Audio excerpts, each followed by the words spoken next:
¿Qué tal? Tengan todos ustedes muy buenos días, tardes o noches, dependiendo de la hora que estén viendo este video. Mi nombre es Jefferson Jesús Ojeda Laime, quien va a brindar esta nueva ponencia acerca de la unidad 2, primera parte, fisiología de la membrana, el nervio y el músculo. ¿Ok? Bueno, ahí tienen mis datos, me pueden encontrar en Facebook como ya Jesús Ojeda eh, y también por mis otros canales, ¿no? De YouTube, por ejemplo. Entonces, primero vamos a entender un poco de qué es lo que vamos a ver en esta oportunidad. De los 5 capítulos que contiene esta unidad, vamos a ver solamente dos, que es el capítulo 4, transporte de sustancias a través de las membranas celulares, y el capítulo 5, que es potenciales de membrana y potenciales de acción. Bien, comencemos con el capítulo 4. Lo he trabajado de dos formas, ¿ok? Estas dos formas son diferentes entre capítulos y espero críticas constructivas en las que me pueda ayudar a mejorar el contenido y sobre todo la didáctica, ¿no? Porque es para ustedes, para que ustedes entiendan de qué es lo que trata, porque es muy importante conocer como profesionales de la salud de todas las ramas el funcionamiento del cuerpo, para que de esta forma nosotros no seamos eh, partícipes de únicamente creer que se solucionan problemas a través de lo que ya se vino haciendo, sino de crear propuestas innovadoras que puedan ayudar a esta solución de problemas de la comunidad en general, ¿no? El contenido de esta unidad 4 es la membrana celular y que consiste en una bicapa lipídica, miren acá hay lipídica, no, es lipídica con proteínas de transporte, la difusión, sus mecanismos y el transporte activo, ¿no? De sustancias a través de la membrana. Los objetivos, vamos a comprender cómo nuestras células pueden obtener los nutrientes del medio interno y cómo pueden excretarlos. Entenderemos cuáles son los mecanismos que utilizan nuestras células para mantener distintos componentes intra y extracelularmente. ¿Ok? Ese es el capítulo número 4. Bien. La membrana celular y las proteínas de transporte. Bueno, todas las células, todas tienen algo llamado membrana celular. Sea eucariota, sea procariota. Claramente la procariota, o sea las bacterias y las algas azules, tienen lo que se llama pared celular. Pero en este momento vamos a enfocarnos sobre todo en las células eucariotas. ¿Ok? En células eucariotas que tienen una membrana celular. Esta membrana celular es una bicapa lipídica de doble capa, por así decirlo, doble capa de fosfolípidos, colesterol, proteínas, que va a separar en dos al líquido extracelular, llamado también medio interno, y al líquido intracelular, lo que se encuentra dentro de la célula o llamado también citosol. ¿Por qué? Porque de otra manera todo sería una igualdad. Si digamos, aquí habría 2 de potasio, adentro también habría 2 de potasio. Pero como hemos visto en la capacitación anterior, eso no le gusta al cuerpo, a la vida. Para que exista vida tiene que haber un mecanismo de control de algo que tenga la célula en cantidad o en poca cantidad o en mucha cantidad y algo que esté afuera, que no importe y que no influya en lo que haya adentro de la célula. Claro que es muy importante, sí va a influir, pero a lo que voy es de que esas concentraciones diferentes tienen que mantenerse. A la célula no le gusta la igualdad, sino las diferencias. Y son muy, pero muy importantes mantenerlas para que el organismo esté funcionando correctamente. Eso se le llama equilibrio y ese equilibrio en fisiología se le denomina homeostasis, ¿no? Entonces, aquí tenemos el líquido extracelular. Miren, por ejemplo, el sodio, 142.000 equivalentes y 10.000 equivalentes adentro. El potasio, 4.000 equivalentes y 140 de concentración adentro. O sea, el potasio es 10 veces más afuera que adentro, ¿no? El sodio es aproximadamente unos 14 veces más afuera que adentro, ¿no? El calcio, miren la diferencia de calcio, 2.4 y 0,0001. Miren la cantidad de la diferencia que tiene que existir. La glucosa igual, 90 afuera y 20 adentro, ¿no? Y bueno, en realidad todos los componentes que tienen nuestras células tienen que mantenerse en esas concentraciones. Porque si no hay esa mantención de las concentraciones, estamos hablando de que no va a haber una homeostasis y por lo tanto no va a haber vida. Es como decir, a ver, el agua normal. Si tenemos acá agua con sal y lo echamos en dos partes, agua con sal y agua con sal, se va a regular, se va a igualar. Bueno, y es como si, digamos, bañásemos una piedra, no pasa nada. Pero en el caso de nuestro cuerpo, no es así. Nuestro cuerpo, la unidad funcional de la vida, que es la célula, necesita de componentes exclusivos que estén adentro o afuera y que se tengan que sí o sí mantener ellos. Es por eso que afuera, en la sangre, en el plasma, porque no se le considera al líquido plasmático líquido intracelular, sino es extracelular, se le puede medir, por ejemplo, la glucosa, y la glucosa tiene que ser en un parámetro de 90, de 100 a 80 aproximadamente, ¿verdad? Si no, ya es una enfermedad. Pero en la célula adentro siempre tiene que estar 20, 20, 20, 20. Si está, digamos, a 21, ya estamos mal. Y existen mecanismos muy importantes para regular ello. Dentro de ellos están las proteínas de la membrana. Estas proteínas de la membrana tienen un papel fundamental para regular estas concentraciones. Y estas concentraciones siempre van a estar en ese equilibrio, a no ser que exista la enfermedad, que es la ruptura de estas concentraciones, y que lo principal que todo profesional de la salud debe saber es de que estas concentraciones se tienen que volver a regular. Porque si no se regula el potasio, no se regula el sodio, estamos en un grave riesgo de padecer o de que la persona fallezca y que después recién tiene que entrar el tratamiento medicamentoso, ¿no?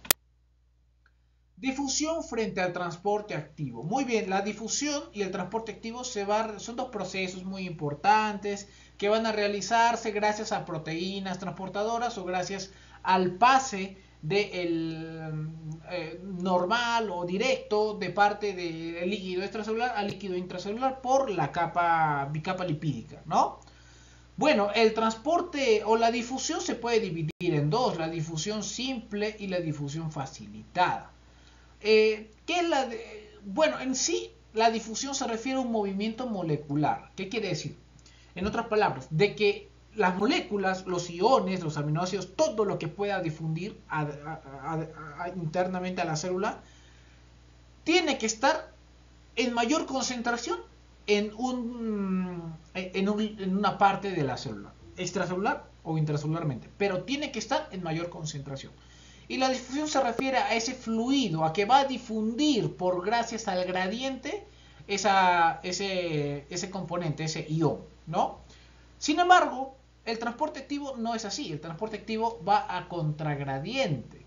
¿Qué quiere decir esto? O no solamente a contragradiente, sino también va en donde a favor del gradiente también, o sea, donde haya más concentración, a donde haya menos, pero utilizando una proteína que utilice energía. Y esa energía tiene que ser gracias al ATP, al adenosíntrifosfato, o si no, tiene que ser gracias a la gran concentración de algunos elementos en un medio que produzcan una presión, y gracias a esa presión, pues, junto con otro elemento, ¡pum!, difunda. ¿Ok? A ver, de nuevo me explico. La difusión simple se encarga únicamente de que pase así, muy sencillamente. Se puede dividir en dos la difusión simple. La difusión que pasa a través de la bicapa lipídica, como es grasa, como es lipídica, lípidos, digamos una vitamina D, la vitamina D que es liposoluble, pasa y pasa directo. No necesita de una proteína, pasa directo. Mientras que la difusión, otro tipo de difusión simple también es cuando existe un canal, o sea, una proteína, que tenga un canal exclusivo para algún componente. Puede ser el agua, puede ser algunos iones, ¿no? Y que pase directo.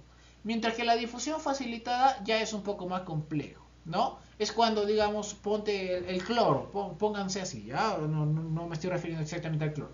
Pónganse que viene acá un átomo y va hacia ese canal, solamente se queda en la mitad, se voltea y recién difunde, ¿no? Pero va de más a menos.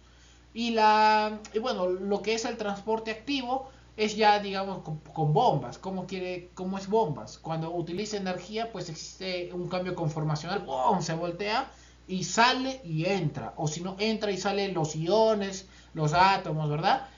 Y bueno, eso poco a poco lo vamos a entender más, ¿ok? Muy bien.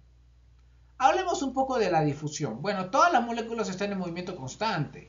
Las moléculas en ninguna parte del universo están quietas, por más frías que estén.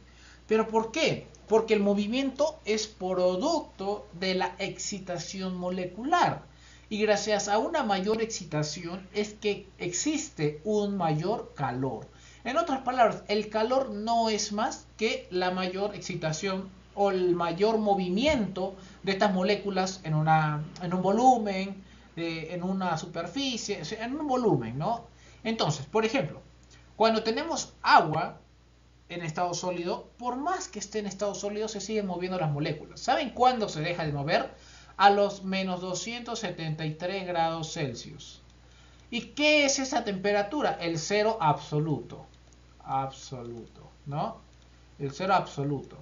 Entonces, el 0 grados absoluto, ahí es cuando no se mueve. Y tú te preguntarás, ¿pero por qué? ¿No hay nada en el universo que tenga cero absoluto? Efectivamente. No hay nada. ¿Por qué? Porque la temperatura es mitad-mitad. Tiene que perderse calor para ganarse aquí este calor que se perdió. Se tiene que ir a otro lado. Y siempre la temperatura va a estar equilibrándose. Por lo tanto, nunca se va a llegar a un cero absoluto.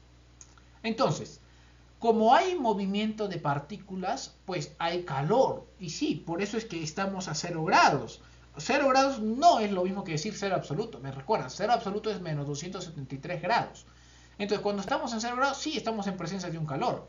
Entonces, ese hielo tiene moléculas que se están moviendo internamente. Cuando ese hielo aumenta su temperatura, ¿no? O sea, aumenta el calor, es porque las moléculas ya tienen más movimiento, tienen más energía. Al tener más energía, pues el hielo se va a convertir en líquido. Posteriormente, cuando se aumenta más la temperatura, estas moléculas tienen más energía aún, se están moviendo más fuerte y es cuando ya hasta se separan, pierden las fuerzas de Van der Waals, fuerzas de puentes de hidrógeno y se evapora el agua, ¿no? Entonces, eso quiero que se quede muy claro, de que el calor como tal, es el movimiento de las partículas y el mayor movimiento, o sea, más excitación, porque esa es la terminología correcta en física, a mayor excitación, más calor, ¿ok? Entonces, por ejemplo, si dos moléculas chocan, por eso les digo que es que se igualan las temperaturas, cuando, digamos, esta está quieta, que no está quieta, se está moviendo poco, pero esta está más movible, ¿no? Choca, se transfiere energía mitad-mitad y se equipara o se iguala. Por eso la temperatura también es que, si acá tengo una botella con 100 grados, a ver, 100 grados, y acá tengo otra con también 0 grados, lo mezclo y va a salir 50 grados. Por eso es que se conserva la energía, por eso es que no es que se desaparezca, mejor dicho, el calor siempre va a estar ahí. Por eso es que nunca se va a llegar a menos 273 grados, ni en laboratorios. Iones difunden de la misma manera que las moléculas completas. ¿Qué quiere decir? De que los iones, que son el sodio, el potasio, el calcio, el magnesio, el cloro, esos iones van a siempre buscar la forma de ir de una mayor concentración a una menor concentración, para igualarse. Por más de que sea la glucosa más grande, igual va a querer difundir hacia adentro de la célula, porque adentro de la célula hay menos. Es normal, es como, digamos, es como la temperatura, se va igual, se regulan, mitad de temperatura, si acá había 100, acá había 0, la mitad 50, se trata de regular, de conservar, ¿no? Mitad, mitad, entonces iguales con los iones, y no porque una molécula sea más grande quiere decir de que no quiera difundir a donde no haya moléculas, sí va a querer, ¿no? Entonces, la difusión se divide en dos, como ya le hemos escuchado, en la difusión simple y la difusión facilitada. A ver, muy bien, acá tenemos de nuevo.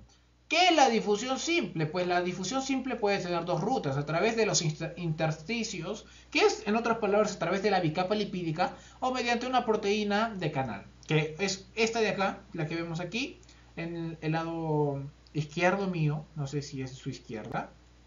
Lo vemos aquí en la proteína de canal y que, como pueden ver ahí, hay una abertura, ¿no? Por esa abertura pueden ir muchos iones y también el agua. La difusión de sustancias liposolubles es directamente proporcional a la liposolubilidad de la sustancia. Recordemos que a mayor cantidad de carbonos existe más liposolubilidad, ¿no? Y los ácidos grasos tienen una gran cantidad de carbono.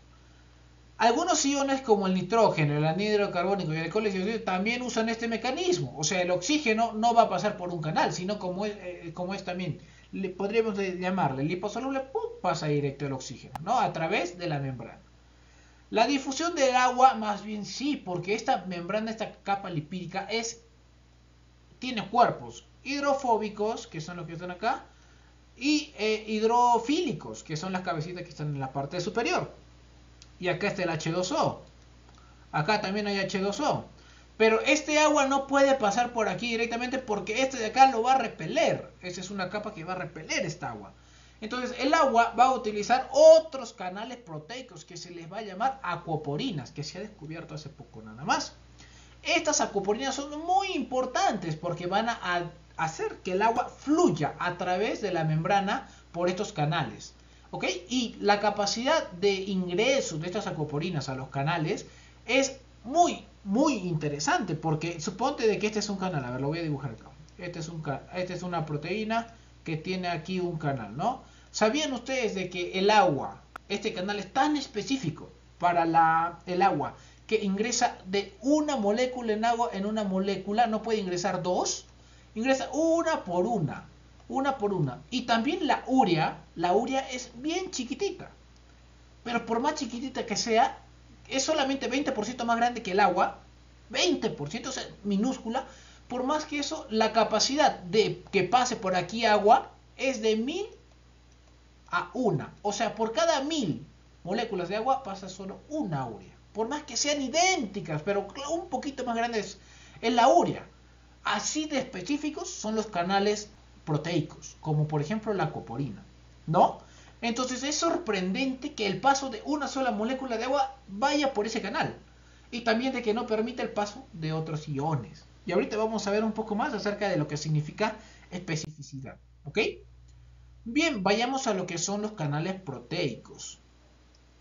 Bueno, los canales proteicos se distinguen, bueno, aquí vamos a hablar sobre todo de la especificidad. Se distinguen por 1, apertura o cierre de compuertas por señales eléctricas y 2, por selectividad.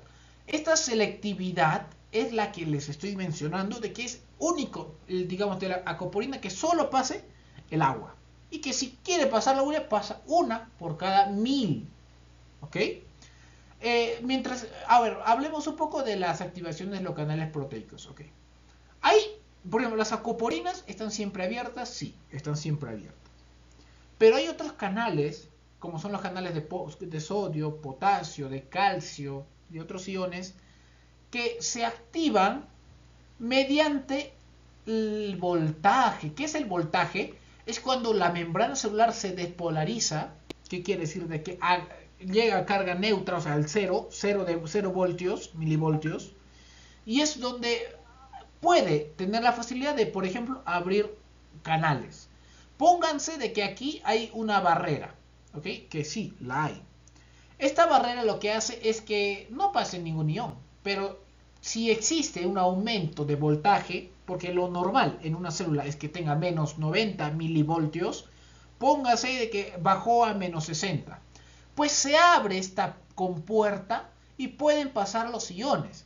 Pero a ver, yo te voy a preguntar, ¿puede pasar cualquier ion por los canales? No, también es específico.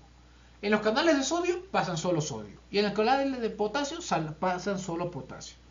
También hay otros canales que tienen activación química por ligando. Por ejemplo, la acetilcolina, que es un neurotransmisor, es la señal eléctrica, no eléctrica, sino química, neuroquímica, de las neuronas, que va a ir hacia los músculos y que va a inducir a que se activen los canales de calcio. Entonces, llegó ese ligando, esa señal de las neuronas, y se abren los canales de calcio y ocurre la sinapsis. ¿Ok? Entonces, es muy importante que entendamos eso, ¿no? Y el estado abierto frente al estado cerrado de los canales activados.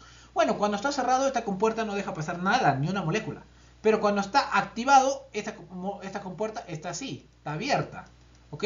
Y también aquí tenemos algo muy interesante, que es la compuerta, o mejor dicho, la proteica del ion potasio.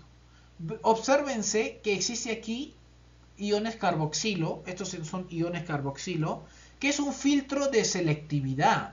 Este filtro de selectividad hace que en sí el potasio con el sodio son muy similares en tamaño, por lo que no se explica que el canal, por más pequeño que sea, solamente deje pasar a los iones en potasio. Tiene que haber otro mecanismo adicional, y ese mecanismo es el filtro de selectividad. Este filtro de selectividad tiene iones carbonilos que hace que los potasios que están hidratados, o sea, K o H, ¿no? Con agua, el potasio con agua, ¿ya? Pasen por ahí y se robe al agua, estos iones carbonilo, y el potasio solito, de molécula. En molécula, como se observa acá, difunda a interior de la célula. Por eso es difusión, porque se está difundiendo, ¿no? Está pasando de molécula en molécula y pase al interior de la célula. O al exterior de la célula también, ¿no? Este es el mecanismo o ese es el filtro de selectividad del caso del potasio. ¿Y en el caso del sodio existe algo similar? Sí, existe algo similar. Método del pinzamiento zonal membrana patch-clamp para el registro del flujo de las corrientes iónicas a través de los canales aislados. Muy bien, aquí tenemos algo muy importante. Miren, este experimento se realizó de esta forma. Acá tenemos la célula y su membrana. Se insertó dos registros, uno adentro de la célula y uno que está afuera de la célula, ¿no? Esta es una micropipeta que al absorber una porción de la membrana celular, bueno, se puede romper toda la célula, pero esa porción ya es como un parche de la pipeta, ¿no? Es como una barrera que está ahí con la pipeta. Entonces lo que se hizo fue lo siguiente. Ese parche que se encuentra en esta pipeta, se le cambió primero se le colocó dos tipos de soluciones. Una adentro de la pipeta y otro afuera de la pipeta. Entonces se puso un registro mediante, a ver, más o menos de esta forma, ¿no? Se le colocó iones para cambiar la electricidad, la corriente iónica, tanto adentro de la pipeta como afuera de la pipeta. Y así se podía registrar a qué nivel se abrían las compuertas, porque recordemos que les he mencionado de que la célula está en menos 90 milivoltios. Entonces lo que se hizo aquí fue, digamos, reducirlo a menos 80, menos 60, menos 50, ¿no? Lo reducíamos de tal manera que se observaba a los cuántos voltios se abría el canal de sodio, a los cuántos voltios se abría el canal de potasio, a los cuántos voltios se abría el canal de calcio. Entonces, al obtener ese dato en el registrador, podríamos nosotros observar que nuestra célula no es únicamente de que se abren los canales de sodio, o solamente ingresa sodio, o solamente ingresa potasio, o tal vez no ingresa potasio. Entonces, gracias a este experimento, lo que se hizo fue medir los diferentes flujos de corriente para la apertura de los distintos canales, ¿sí? Entonces, los canales sodio se demostraron que se abren por ejemplo, a menos 60, y los canales potasio se abrían a los 0 hasta los más 35, ¿no? Es muy importante ello, y también la velocidad de apertura de estos canales, que es lo que también les estaba mencionando. Ahora hablemos un poco de la difusión facilitada, porque la difusión facilitada no es como la difusión simple. La difusión simple trata de, como se puede ver aquí en el gráfico que se encuentra en el lado izquierdo, bueno, en mi izquierda. Entonces la difusión simple lo que hace es que se equilibren las cantidades. Es como la temperatura que le dije, digamos. Si aquí había 100 miliequivalentes de sodio y aquí no había nada, lo que hace la difusión simple es equiparar 50-50. Eso es lo que hace la difusión simple. Pero lo que hace la difusión facilitada no. ¿Por qué? Porque la difusión facilitada, el ion o los aminoácidos o las glucosas ingresan hasta la mitad de la proteína, y la proteína hace un cambio conformacional y lo suelta. Por lo tanto, ahí existe una demora, mientras que del otro pasaba directo. Gracias a ese cambio de la proteína es que existe una demora, un periodo de tiempo de recuperación también de la misma proteína para que llegue al mismo lugar y vuelva a pasar, ¿no? Entonces, es por eso que la difusión simple pasa directo y es directamente proporcional. Mientras que podemos ver acá una hipérbola, ¿no? Donde existe un valor máximo, una velocidad máxima. ¿Y está delimitada de qué? A ver, ¿a qué nos dice acá? La difusión facilitada también se denomina difusión mediada por un transportador porque necesita esa proteína para ser transportada. Difiere la difusión simple en la siguiente gravedad, la que les dije, ¿no? De que la difusión simple ingresa directo, mientras que la difusión facilitada, al necesitar ese transportador, esa proteína, necesita hacer cambios. Y eso toma tiempo. La velocidad de difusión se acerca a un valor máximo. Esta velocidad está determinada por la rapidez máxima en la que esa proteína puede regresar a su lugar normal. Nunca puede superar a esa velocidad. Por lo tanto, el valor máximo del paso de esta difusión facilitada es menor que la difusión simple. Es muy importante. ¿Y qué es lo que lo va a limitar? Pues lo que les he mencionado, ¿no? El tiempo que se va a tomar la proteína en obtenerla y botarla, obtenerla y botarla, y volverla a obtener, y en todo ese tiempo pues va a obtener, se va a necesitar de tiempo para que se recupere la proteína y para que vuelva a regresar a hacer su labor, ¿no? Muy bien. Entonces, miren, acá tenemos la difusión facilitada, necesita de proteínas transportadoras de la membrana, dice. Entre las numerosas sustancias que van a atravesar gracias a la difusión facilitada, está la glucosa y la mayoría de los aminoácidos. Miren, la glucosa y la mayoría de los aminoácidos. Obsérvese que aquí la proteína está, miren, supongamos que está mirando por arriba, ¿no? La boquita está para arriba. Entonces, ingresó la glucosa. Este de acá digamos que es un GLUT4. Pónganse que es el GLUT4, el GLUT más abundante. ¿Qué es el GLUT4? Así se le denomina a la proteína transportadora de la glucosa, GLUT4. Entonces, pónganse que esta es una GLUT4 y llegó la glucosa al centro. Bien, tocó esta parte, la tocó. Entonces la proteína cambia de sentido, se volteó. Ahora mira para abajo y suelta la glucosa. Y la proteína tiene que volver para arriba, pues para que siga recibiendo, no es que va a seguir recibiendo de acá abajo, no. Entonces al volver para arriba, pues toma tiempo. Y es por eso de que la glucosa y la mayoría de los aminoácidos usan este mecanismo, pero es un mecanismo que no es directo, ¿no? Es así, ¿no? Sube hasta una velocidad máxima. Existen 14 miembros de la familia de la GLUT, dentro de ellas la más importante es la GLUT4, porque la GLUT4 es la que se va a encontrar en todo el cuerpo y es activada por la insulina.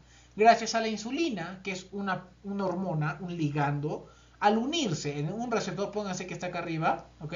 Al unirse con ese receptor de esta proteína, perdón, acá arriba, lo que va a hacer es de que pase más rápido la glucosa, ¿no? Pase más rápido la glucosa.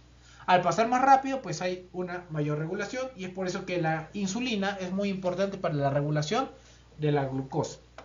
Y que hace que aumente de hasta 10 hasta 20 veces dependiendo de la cantidad de insulina que exista en nuestro cuerpo y la cantidad también de receptores. Si no hay receptores es una resistencia a la insulina y si no hay insulina ya es una persona con insulinodependencia. Bueno, pero ¿qué factores pueden influir en la velocidad neta de difusión? Bueno, uno de los factores es la concentración. Obsérvese que aquí existe mayor concentración de las moléculas y que obviamente estas moléculas van a chocar más contra la pared de esta célula, ¿no? Al chocar más, al bombardear más, en una que otra va a chocar con el canal correcto. Y al chocar con el canal correcto, pues va a pasar, va a difundir. Y es así que estas moléculas se van a pasar al otro lado y listo. Otro factor es el potencial eléctrico. Digamos, acá hay moléculas negativas y aquí hay moléculas negativas también. Pero este lado de aquí es positivo, mientras que este es negativo. Entonces lo que va a suceder es que como este lado es positivo, va a atraer el exceso de moléculas negativas para que la electricidad se equilibre. Al equilibrarse la electricidad, pues ya no van a pasar más moléculas negativas porque ya está equilibrado, ya no hay atracción eléctrica, ¿no? Ya no va a haber esa atracción electronegativa con electropositiva. Entonces se retiene y a eso se le denomina potencial de Nernst. El potencial de Nernst no es más que la concentración que ingresó dentro de la célula con la carga que se igualó. En otras palabras, si aquí había carga positiva, ingresaron más moléculas positivas, pero hay un límite. No va a ingresar toda la molécula positiva. Entonces, ese límite, ese es el potencial de Nernst, donde donde se equiparan las fuerzas eléctricas. Y por último, también la presión. Acá podemos observar un pistón que está ejerciendo una presión. Y al ejercer una presión hace que más moléculas, digamos, por más de que acá hayan pocas, pero más moléculas de, digamos, algún ion específico pasen al otro lado por más que hayan menos. Porque se está ejerciendo una presión y están chocando más moléculas contra la membrana. La membrana encontró esta molécula su canal apropiado y pasa para el otro lado, ¿no? Entonces son tres factores. Uno, la concentración. Dos, la electricidad o el potencial eléctrico de la membrana. Y tres, la presión. Estos son los tres factores que van a influir en la velocidad neta de difusión. Osmosis a través de la membrana, con la permeabilidad selectiva, difusión neta de agua. La ósmosis no es más que la difusión de agua a través de la membrana. Recordemos que existen canales, esta vendría a ser una acuoporina. Los acuoporinas son los canales únicos por donde va a difundir el agua. Aqua, ¿no? Acuoporina, porina de poro. Entonces, acuoporina es el poro de agua, o sea, donde va a difundir el agua. Entonces, con mucho, la sustancia más abundante que difunde a través de la membrana es el agua. Siempre. En un eritrocito, por ejemplo, cada minuto el eritrocito va a recibir 100 veces su volumen en agua, porque está en movimiento por toda la sangre.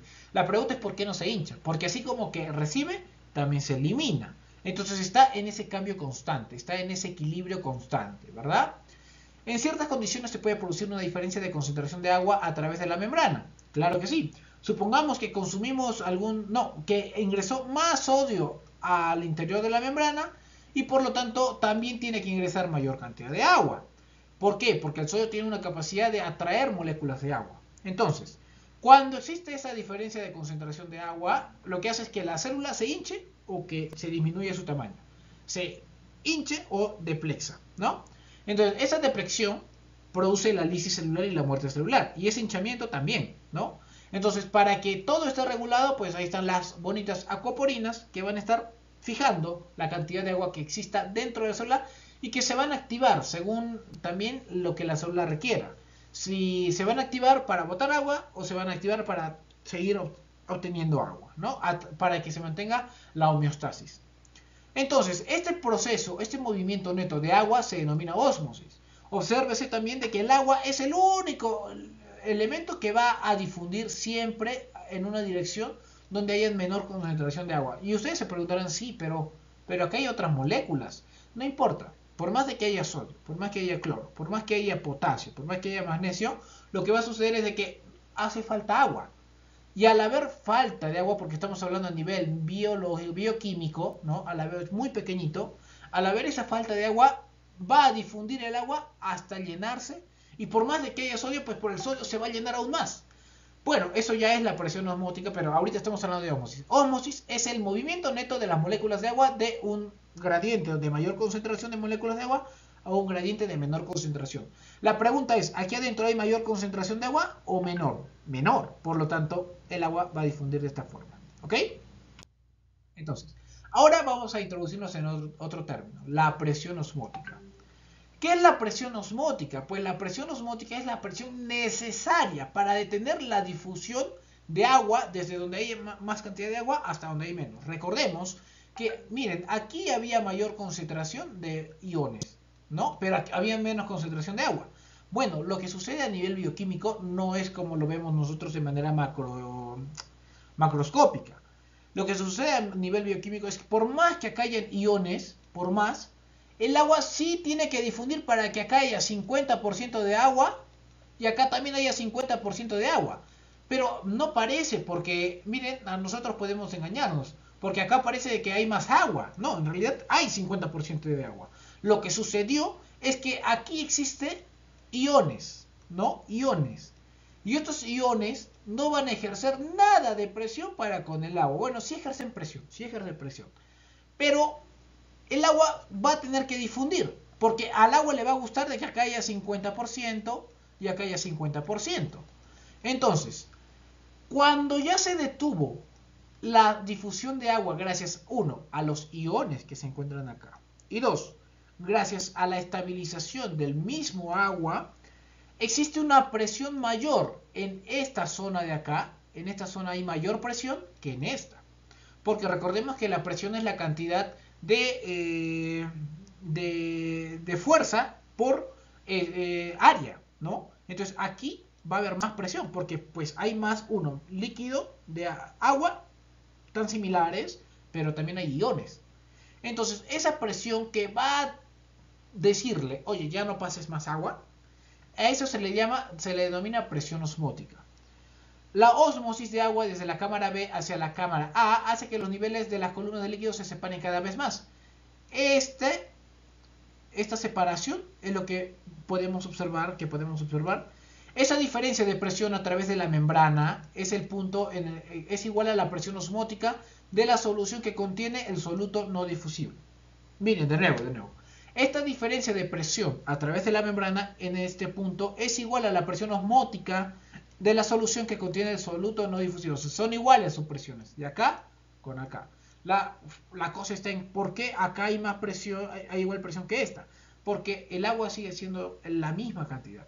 Mientras que aquí solamente se han añadido estos iones. Y acá no, por lo tanto, el agua tiende a permanecer así, 50-50. Y acá creció porque pues hay más concentración de otros iones. ¿Ok? La importancia de partículas osmóticas, concentración molar en la determinación de la presión osmótica. Bueno, es muy importante mencionar de que aquí lo que importa no es la masa de estas partículas. La masa de estas partículas no tienen tanta importancia, tanta relevancia. Lo que importa es la concentración de estas partículas. Tú me preguntarás, ¿pero por qué? Bueno, la respuesta está porque por más que sea pequeña, tiene más fuerza.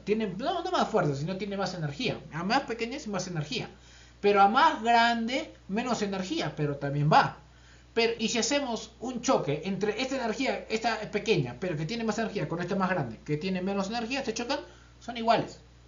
Por lo tanto, se ha observado de que al ver esa igualdad, pues no hay una importancia con el nivel del tamaño de las partículas, sean iones, sean aminoácidos, etc.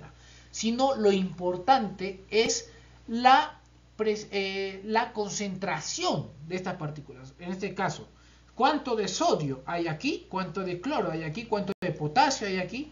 Eso es lo que va a determinar la presión osmótica.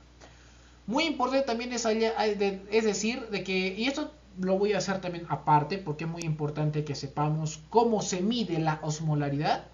Bueno, aquí estamos usando la osmolalidad, ¿no? Que es el osmol. ¿Qué es el osmol? Pues es la presión, bueno, no la presión. A ver, el osmol es la expresión en gramos molecular, ¿no? De una molécula osmóticamente activa, ¿ok? En otras palabras, digamos, la glucosa tiene de peso molecular gramo 180 gramos. Bueno, eso vendría a ser 180 gramos, un osmol de glucosa, ¿sí? Un osmol de glucosa. A ver, 58.5 tiene el clorhidrato de sodio, o sea, la sal. Pero no podemos decir de que el clorhidrato de sodio, o sea, la sal, es un osmol. ¿Por qué? Porque el osmol es cuando existe una molécula osmóticamente activa. Mientras que el clorhidrato de sodio se divide en dos. En sodio como tal y cloro como tal. Por lo tanto, estamos hablando de 2 osmoles. ¿Ok? 58,5 gramos de clorhidrato de sodio es igual a 2 osmoles. Entonces, ¿pero qué es la osmóticamente activa? Una partícula osmóticamente activa es cuando tiene la capacidad, 1, de no atravesar la membrana, con facilidad, y 2, que ejerza una acción en la presión de esa donde se encuentre en mayor concentración para con la membrana. Ejemplo, obsérvense que aquí hay mayor cantidad, de agua hay la misma cantidad, pero de solutos, de iones, aquí hay mayor cantidad que acá. Por lo tanto, aquí va a haber más presión. ¿Por qué? Y entonces esta molécula de acá es una molécula osmóticamente activa, ¿no? Entonces el osmol es la cantidad de este ion gramo por litro de agua, ¿no? Entonces, la relación de osmolalidad y presión osmótica. Bien, existe una gran relación entre la osmolalidad. Recordemos, la osmolalidad es la presión osmótica es la presión que va a ejercer todos los solutos que se encuentran aquí para con la membrana. Mientras que la osmolalidad es la disolución en un kilo de agua, este soluto, ¿no? La disolución, la molécula gramo. Entonces, por ejemplo, 180 gramos de glucosa disuelta en un kilo de agua es igual a 1 osmol, ¿no? 1 osmol, punto, ¿ok? Entonces, esa relación es la que va a suceder con el osmol y con la osmolalidad, ¿verdad? Por lo tanto, si yo disuelvo 180 gramos de glucosa en un kilo de agua, estoy hablando de una osmolalidad de 1 osmol de glucosa por kilo de agua, ¿ok? Sé que es un poco complicado. Y la presión osmótica, pues es la presión que está ejerciendo todo este soluto, todos estos componentes en la membrana. ¿Cuánto de presión osmótica nosotros tenemos aproximadamente? Tenemos 300.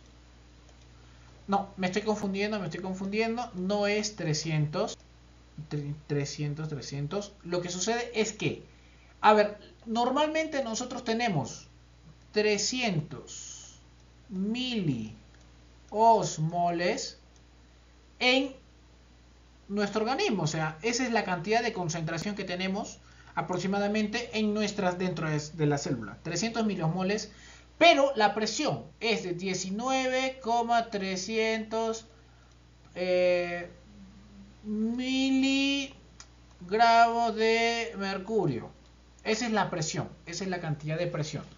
Entonces, si hacemos una multiplicación de 300 miliosmoles con 19,3 miligramos de mercurio, entonces nos da una resultante de, a ver, déjeme, 5.790 miligramos de mercurio de Hg en nuestra célula.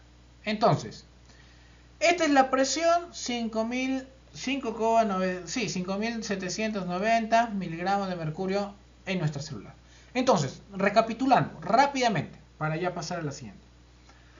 Los osmoles son aquella disolución de un soluto activo, o sea, osmóticamente activo, y que era osmóticamente activo, que tenga la capacidad de permanecer en un lado y no pasarse al otro lado a través de la membrana, ¿no? Por ejemplo, las vitaminas liposolubles no van a ejercer ningún tipo de presión. No van a ejercer. ¿Por qué? Porque las vitaminas liposolubles tienen la capacidad de pasar por la membrana, ¿no? Difusión facilitada, difusión simple. Entonces, lo que va a suceder es de que se eleva la presión. ¿Por qué? Porque aquí no solamente hay agua. Acá hay 50% de agua, acá hay 50% de agua, y aquí hay un extra de otras moléculas osmóticamente activas porque no están pasando a través de la membrana. Entonces están quedando acá. Entonces, como se puede observar acá, aquí hay menos presión porque hay menos unidad de fuerza por superficie. Mientras que acá hay más fuerza por superficie. Por lo tanto, esta de acá es la presión osmótica. ¿Cuánto es la presión osmótica en nuestro organismo? 19,3 miligramos de mercurio. ¿Por qué miligramos? Porque estamos hablando de unas cantidades muy pequeñitas. ¿Y cuánto es la concentración osmolar? Bueno, es de 300 miliosmoles, o sea, 0,3 osmoles, ¿no? ¿Y qué es lo que hace que sean 300 miliosmoles? Pues la suma de los iones de potasio, de cloro, magnesio, todo lo que se encuentra dentro de la célula y que es osmóticamente activo, ¿no? Entonces, multiplicamos ambos, la presión osmolar con la concentración, o sea, concentración osmótica que existe, y nos sale una presión de 5.790. Ahora, ¿cuál es la situación aquí? Que esta concentración a ver, acá arriba lo voy a escribir, esta presión de 5.790 no es la que encontramos en las células. Esa presión no es la que encontramos en las células. Pero, ¿cuál es la que encontramos? 5.500. Y ustedes se preguntarán, ¿pero por qué?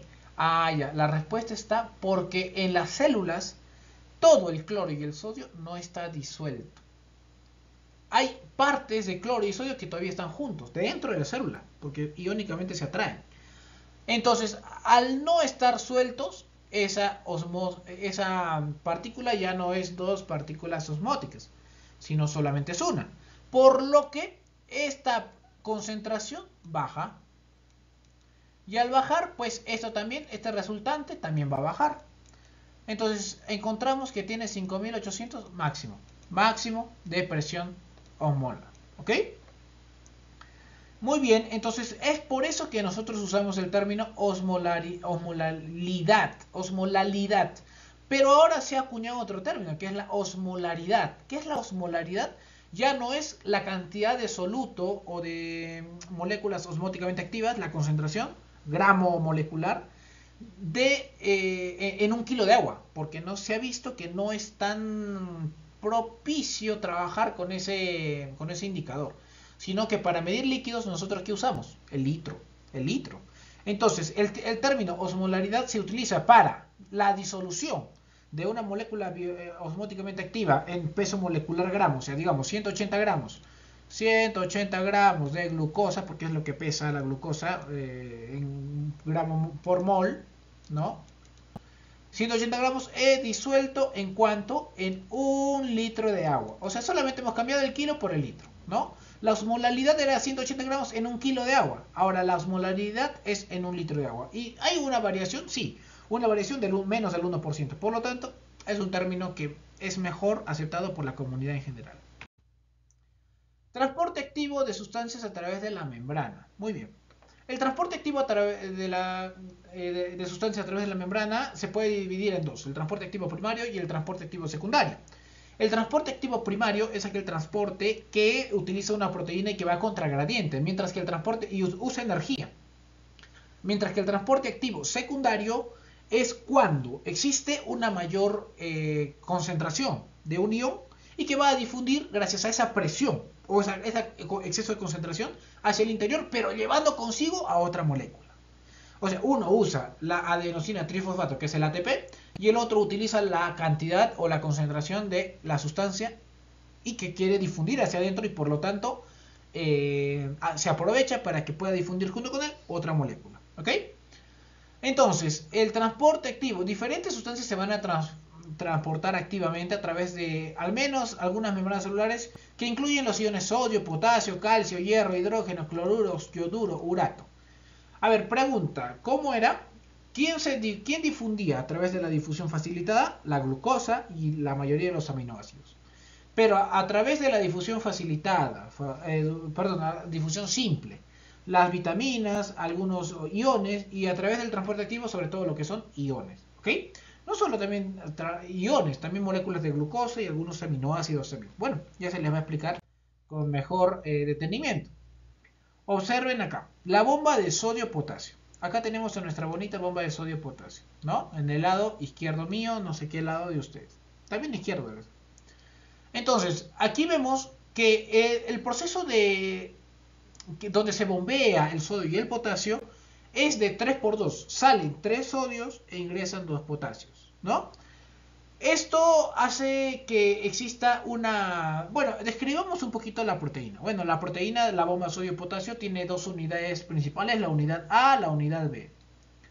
La unidad A es la más grande y la unidad B es una subunidad, una unidad pequeña, que no se sabe muy bien su funcionamiento o si tiene que ver algo en la implicación del funcionamiento de la bomba de sodio-potasio. Pero lo que se cree es de que pueda servir sobre todo más de anclaje a la célula. O sea, para que esta bombita tenga su anclaje, ¿no? Tenga su sostén para que no se pueda ir para arriba, para abajo, que se mueva, ¿no? Perfecto. Entonces, ¿qué es lo que sucede? Esta bomba funciona de esta siguiente manera. Esta bomba se denomina bomba sodio-potasio adenosintrifosfatasa. Es un nombre completo. Bomba de sodio-potasio adenosintrifosfatasa. Entonces, lo que sucede es lo siguiente. Cuando existe una gran cantidad de sodio dentro de la célula, el sodio, recuérdense de que estaba en el potasio estaba en una relación de 1 a 10 y el sodio estaba en la relación de 14 a 1. ¿Qué quiere decir? De que el potasio dentro de la célula estaba en más cantidad y afuera estaba en menos cantidad. Y el sodio es al revés, afuera estaba en más cantidad y dentro estaba en menos cantidad. Entonces, para regular estas cantidades, para regular estas cantidades ingresan 3 sodios se van a pegar a la parte de acá abajo, en la base de la proteína. Y 2 potasios se van a pegar en la parte superior. ¿Y por qué va a contragradiente? Dices, porque pues afuera hay más sodio y estoy sacando de adentro de la célula el sodio y poniéndolo o apiñándolo donde había más. Entonces va a contragradiente. Está igual el potasio. Afuera hay menos y lo normal sería de que salga dentro de la célula donde hay más afuera, ¿verdad? Pero lo que va a suceder es de que el potasio va a ingresar a donde había más. Y bueno, ¿eso es necesario? Sí, muy necesario para la regulación de la bomba, perdón, electroestática. No electroestática, perdón. De electricidad del potencial de la membrana. Entonces, lo que sucede es que se unen los 3 sodios adentro. 1, 2, 3. Se unieron. Y afuera van a estar 2 potasios. 1 y 2. Y al unirse hay un cambio conformacional. Y ¡pum! Bota los sodios y ingresan los 2 potasios dentro de la célula. Pero no es así nomás, sino de que como es una bomba sodio-potasio adenosintrifosfatasa, tiene la capacidad de escindir o romper la molécula de adenosintrifosfato, o sea, la molécula de energía. Al romper la molécula de energía es cuando recién puede hacer ese cambio conformacional, porque se necesita de energía. Muy bien, entonces, esta molécula vuelve a su lugar y vuelve a repetir ese ciclo, ¿no? ¿Y por qué se dice aquí que es la base del funcionamiento nervioso? Porque gracias a esta bomba es que, ahorita lo vamos a ver más adelante, gracias a esta bomba es que las moléculas de sodio y de potasio van a estar reguladas adentro y afuera. En otras palabras, ustedes han visto que adentro hay más potasio que afuera. Bueno, eso se necesita de la bomba de sodio. Para que regular eso se necesita de la bomba sodio-potasio. Si no, y recuerden también de que esta es una bomba que tiene capacidad de producir un potencial eléctrico. Pero ¿por qué, Dios, tanta información? Bueno, muy sencillo. Al botar 3 iones positivos y meter 2, está haciendo de que adentro haya más negatividad. Entonces, afuera haya más positividad y adentro más negatividad. Y eso es fundamental para que la célula esté en un estado de conservación, en un estado de, podríamos llamarle neutro, no neutro, sino de polarización negativa, ¿no? En reposo, en otras palabras, en reposo, donde la célula esté tranquila y no esté haciendo nada. Entonces, al sacar más iones, 3 iones positivos y meter solo 2, hay un -1 adentro. Y eso produce que exista menos voltaje y afuera más voltaje. Bueno, afuera no interesa, pero lo que importa es dentro. Dentro, al haber menos voltaje, pues la célula es adentro negativa.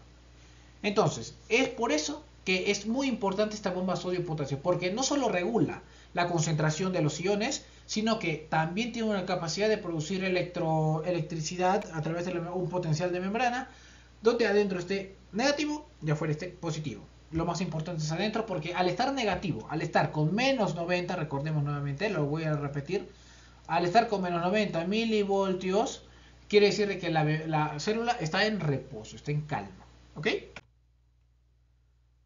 Muy bien, la bomba sodio-potasio es importante para controlar el volumen celular. Si una célula comienza a hincharse por cualquier motivo, la bomba sodio-potasio se activa automáticamente. ¿Por qué? Porque el exceso de sodio que se encuentra acá adentro tiene la capacidad de traer moléculas de agua. ¿Por qué? Porque eso es osmóticamente activo. Entonces, al atraer las moléculas de agua, se hincha la célula y puede haber lisis celular, y eso no es lo que nuestra célula quiere, no que nuestra célula quiere vivir. Y su naturaleza electrógena, porque produce positividad afuera y negatividad adentro, ¿no? Por esa capacidad de sale 3 sodios entre 2 potasios. Recuerden, sale 3 sodios entre 2 potasios. Otros iones positivos transportados por el transporte activo. Bueno, también se transporta el ion calcio, el ion hidrógeno. Y bueno, todo se necesita de una capacidad energética en el transporte activo primario. Este es el transporte activo primario, donde simplemente con ATP, o sea, todas estas proteínas tienen la capacidad de romper ATP y botan el sodio, el potasio, el calcio, el hidrógeno y tienen esa capacidad, ¿no?, de escindir el ATP para poder con esa energía hacer ese cambio conformacional de lo de adentro, pasa para lo de afuera y lo de afuera para lo de adentro, ese se llama cambio conformacional y salen los iones, ¿no? Y bueno, la cantidad de energía necesaria para concentrar 10 veces un osmol de una sustancia es de aproximadamente 1400 kilocalorías, mientras que para concentrar 100 veces se necesita 2800 kilocalorías. Es por eso que, como esta molécula, perdón, esta proteína, ¿no?, ese transportador activo, lo que hace es romper el ATP y para tener ATP pues se necesita de nutrientes que tengan la capacidad energética para poder producir ATP, como la glucosa, los lípidos, las proteínas. Entonces, esta molécula proteica integral, porque pasa toda la membrana, lo que hace es eso, ¿no? Para concentrar, digamos, pongamos el ácido clorhídrico en el estómago. Se necesita concentrar ahí hidrógenos, ¿verdad? Al concentrar hidrógenos, pues lo que utiliza la bomba de sodio, perdón, la bomba de hidrógeno es romper el ATP para poder apiñar, ¿ok? Apiñar y seguir apiñando y seguir acumulando y que se vuelva un cúmulo más grande, ¿no? Y bueno, eso se necesita de energía y la energía en nuestro cuerpo se mide en calorías. Ahora vamos a hablar del transporte activo secundario, el cotransporte y el contratransporte. El cotransporte es cuando las dos van a entrar y el contratransporte es cuando uno entra y el otro sale. Ejemplo, cuando existe un exceso de iones en el exterior de la célula o en el interior o en el exterior, lo que hace es de que quiera pasar hacia al fondo, hacia adentro. El sodio está en 142.000 equivalentes en el líquido extracelular o en el medio interno, pero dentro de la célula solamente está en 4, el sodio. Entonces el sodio tiene una gran desesperación por ingresar porque trata de mantenerse igualado, ¿verdad? Entonces, al ingresar el sodio, bueno, primero, la capa no va a permitir que entre el sodio. Entonces, el cuerpo, al ser tan sabio, la célula, al ser tan inteligente, ha creado un mecanismo. ¿Cuál es ese mecanismo? Es el siguiente. El sodio, al tener una gran concentración y al querer difundir adentro, esa es una energía. Esa es energía, porque hay mayor concentración y trata de pasar adentro. Entonces, nuestro cuerpo, la célula, lo ha aprovechado haciendo lo siguiente. El cotransporte. Primero comencemos con el cotransporte. Viene una molécula de sodio, de glucosa, se enamoró con el sodio, se juntan en la célula, en la proteína y difunden. ¡Pum! Difunden. Cambio conformacional y difunden. Entonces, si solamente hubiera glucosa, no pasa nada. Si solamente hubiera habido sodio, no pasa nada. Tiene que estar ambos. Por eso se le llama cotransporte, porque están yendo de la mano, están como enamorados. Pasó adentro, pues ya se divorcian. La glucosa se va a su lugar y el sodio vuelve a salir gracias a la bomba sodio-potasio. Esa es una forma de cotransporte. Y la forma de contratransporte es al revés. Quiere entrar el sodio, pero quiere salir otra molécula. Ejemplo. Quiere entrar el sodio, como se puede ver acá, ¿no? El sodio y el hidrógeno, miren. El sodio llegó a su punto y el calcio también y ¡pum! Sale. Cambio conformacional, ¡pum! Sale. Sodio, hidrógeno y ¡pum! Cambio conformacional y sale, ¿no? Entonces, ese es el contratransporte. Entonces, el cotransporte, cuando ambos se pegan y entran. El contratransporte, cuando uno entra y el otro sale. ¿Y cuál es la energía que utiliza? ¿El ATP? No utiliza el ATP, sino la energía debido a la concentración excesiva del ion sodio en el exterior, ¿no? Ese es un ejemplo. Muy bien, aquí encontramos también, como les mencioné, la glucosa, ¿no? La glucosa es un transportador de aminoácidos junto con los iones sodio. Se pegó aquí el sodio, se pegó aquí la glucosa y ¡pum! Difieren y se van cada uno a su lado. Primero se juntan, se enamoran. Están enamoraditos porque la glucosa viene aprovechada, pues, ¿no? Llegó hasta aquí, se dividen porque cada uno por su lugar. La glucosa interesada solamente quería ir a la mitocondria porque se enamoró de la mitocondria y pues el sodio tristemente tiene que salir. ¿Ok? Ese es el cotransporte de glucosa y no solo de glucosa, sino también de aminoácidos. Transporte activo a través de las capas celulares. Muy bien. El transporte activo es muy importante porque hace que entre nutrientes a través de todo el intestino y del intestino vaya a la sangre y de la sangre vaya a todas las células del organismo. El transporte activo se utiliza sobre todo en el epitelio intestinal, en los túbulos renales, epitelio de todas las glándulas exocrinas, en el epitelio de la vesícula biliar y en la membrana del plexo coroideo del cerebro junto con otras membranas. Aquí observamos en la imagen los dos transportes, la difusión simple, perdón, los tres, difusión simple, difusión facilitada y el transporte activo. ¿Cómo así? Miren, acá tenemos la luz del intestino. Acá tenemos las moléculas. ¿Okay? Acá tenemos las moléculas, todos los nutrientes que tú has comido, rico. Entonces digamos que acá tenemos sodio. Y acá hay más cantidad de sodio. Entonces lo que va a suceder es que por difusión simple pasa el sodio.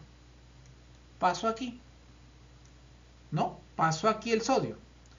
Entonces, ¿el sodio tiene que quedarse aquí? No, el sodio tiene que pasar acá o si no acá, para que después pase a la sangre y vaya a todo el organismo. Entonces, lo que va a suceder es lo siguiente.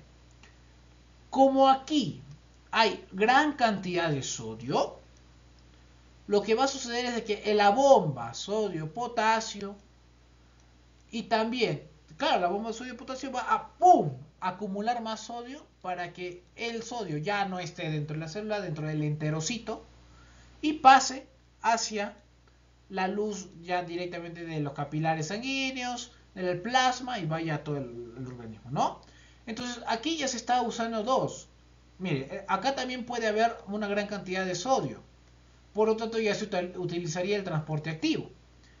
Y a través de la ósmosis, porque el sodio va a llevar agua también, ¿verdad? Entonces, y acá también hay agua, entonces es que va a pasar por difusión simple. En otras palabras, se está mezclando la difusión simple, difusión facilitada, el transporte activo para que los nutrientes pasen. Por ejemplo, si aquí tengo acá un aminoácido, ¿qué es lo que va a hacer? El aminoácido pasa sobre todo, uno, por difusión facilitada y dos, por transporte, transporte activo, pero llamado también cotransporte, ¿no? Recordemos que el cotransporte es cuando van de la manito, los dos pasan. Entonces, si aquí hay proteínas, hemos comido carnecita, lo que va a hacer, digamos, acá tenemos una proteína de transporte activo, ingresa este aminoácido específico, del grupo específico para acá, porque no todos los aminoácidos pasan por la misma proteína de difusión facilitada, y lo que sucede es de que ingresa y difunde, ¿no? Hace un cambio conformacional. Recuerden de que la difusión facilitada es ingresar la mitad, ¿no? La difusión simple, dos partes, ¿no? Que uno es un canal donde ingresa, y el otro es a través de la membrana. Y la difusión facilitada es cuando tenemos una proteína donde ingresó solamente hasta la mitad, pum, ingresó hasta la mitad, cambio y lo suelta. Bueno, acá tenemos a este aminoácido que está haciendo eso. Entró en ese canal y pum, botó hacia dentro de la célula. Entonces, dentro de la célula se almacenó. ¿Qué es lo que hace ahora? De que se llevan a la célula, se lleva a ese aminoácido hacia donde se necesite expulsarlo, pues porque si no habría acumulación y lisis celular, se rompería la célula. Entonces, este aminoácido entra y tiene que salir. Entonces, ¿cómo sale? Supongamos que aquí hay menos proteínas, menos aminoácidos, perdón. Lo que sucede es lo mismo, difusión facilitada. Nuevamente, el aminoácido entra y pum, voltea y sale. ¿Se dan cuenta? Entonces, ese es el funcionamiento de nuestro cuerpo. Póngase que aquí había más aminoácidos. Bueno, se utilizará el cotransporte, ¿no? El cotransporte para que se vaya apilando más y más y más. Bueno, eso ya son mecanismos que lo veremos en capítulos posteriores, ¿sí? Y bueno, eso sería todo con respecto al capítulo número 4. Ahora vamos a pasar rápidamente al capítulo número 5, que se denomina potenciales de membrana y potenciales de acción. ¿Ok? Me van a dar un segundito, que no lo van a sentir ustedes, porque voy a pausar el video, ¿ya? Denme un segundito. Muy bien, ya estoy de regreso, aunque ustedes no lo han notado. Bueno, vamos a comenzar rápido, ¿ya? El contenido aquí vamos a conocer la física básica de los potenciales de membrana, el potencial de membrana en reposo de las neuronas, el potencial de acción de las neuronas, propagación del potencial de acción, restablecimiento de los gradientes iónicos de sodio y potasio, importancia del metabolismo de la energía, ritmicidad de algunos tejidos excitables y características especiales de la transmisión de señales en los troncos nerviosos. ¿Ok? Muy bien, ¿cuáles son los objetivos? Vamos a comprender cómo ocurre el potencial de acción y qué tiene que ver con el potencial de membrana. Conoceremos cuál es la importancia del potencial de membrana y el potencial de acción en nuestro organismo. Y comencemos. Física básica de los potenciales de membrana. Muy bien. Potenciales de membrana provocados por concentración de iones. ¿Ok? A ver, los potenciales de membrana es, por así decirlo, la capacidad eléctrica que se encuentra más que todo dentro de la célula. ¿Ok? Más que todo dentro de la célula. ¿Por qué no afuera? Pues porque afuera tenemos por más que existe una gran cantidad de sodio, tenemos una concentración o un voltaje de 0 voltios. Mientras que dentro de la célula sí podemos encontrar un voltaje, sobre todo negativo o positivo, dependiendo de las características de la célula. Es por ello que existen diferencias a través de una membrana permeable selectiva. ¿Qué quiere decir? A ver, las membranas de todas las células no es que permitan que ingresen iones, cualquier ion, dentro de la célula. No, no es así. Lo que sucede es que las membranas de la célula ingresan iones dentro de la célula, pero hay células que son especiales, células que solamente quieren que solamente ingrese potasio o salga potasio, células que solamente quieren que ingrese sodio o salga sodio y potasio, células que no les gusta el calcio, pero hay otras que sí quieren que ingrese calcio y que otros que no. Entonces, por eso se le llama membrana permeable selectiva, porque no todas las células son iguales. Hay células que son selectivas. Y hay otras células que son más flexibles, pero igual siguen siendo selectivas. ¿Por qué? Porque no deja pasar a otras moléculas más. Por ejemplo, iones de cloro no las deja salir. ¿Ok? Es importante conocer ello. En la fiebre nerviosa normal del mamífero, la diferencia de potencial de membrana es de aproximadamente 94 milivoltios. Negativo, negativo, negativo. En otras palabras, que una célula, supongamos que es esta, adentro está con 0 milivoltios, no pasa nada afuera, y adentro está con menos negativo. Una célula en reposo normal está con menos 90, menos 94, dependiendo de la célula. ¿Ok? Esa es la consecuencia. Entonces, es por ello que estamos hablando de esta física básica. Entonces, la física básica es lo siguiente. Gracias a quién se da esta concentración de milivoltios. Gracias a la concentración del voltaje de algunos iones. Dentro de la célula, como lo mencioné, no salen los iones cloro, pero hay iones cloro. Los iones cloro van a proporcionar el voltaje negativo. Mientras que, digamos, por la bomba sodio-potasio, al ser electrógena,